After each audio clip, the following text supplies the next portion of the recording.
বৃহস্পতিবাৰ বিজনী প্ৰেছ ক্লাবত কলা বেজ পৰিধান কৰি বিজনী প্ৰেছ ক্লাবৰ সাংবাদিকসকলৰ প্ৰতিবাদ। যোৱা 17 আগষ্টৰ নিশা কৰ্তব্যৰত অৱস্থাত বড়োলেণ্ড সাংবাদিক সংস্থাৰ সদস্য তথা ওদালগুৰি প্ৰথম খবৰ বৈদ্যুতিন মাধ্যমৰ সাংবাদিক অজয় কলিতাক দুৰ্বৃত্তই শাৰীৰিকভাৱে প্ৰহাৰ কৰে।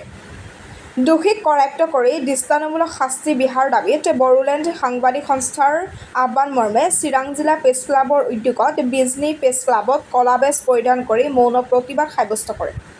পাছত বিজনী মহকুমাধিপতিৰ জৰিয়তে অসমৰ মুখ্যমন্ত্ৰী হিমন্ত বিশ্ব শৰ্মালৈ বিজনী প্ৰেছ ক্লাবৰ তৰফৰ পৰা স্মাৰক পত্ৰ প্ৰদান কৰে। ওদালগুৰিৰ প্ৰথম খবৰৰ সাংবাদিক অজয় কলিতাক যোৱা 17 আগষ্টৰ নিশা কৰ্তব্যৰত অৱস্থাত একাংশ দুৰ্বৃত্তই শাৰীৰিকভাৱে আক্ৰমণ কৰি আহত কৰে।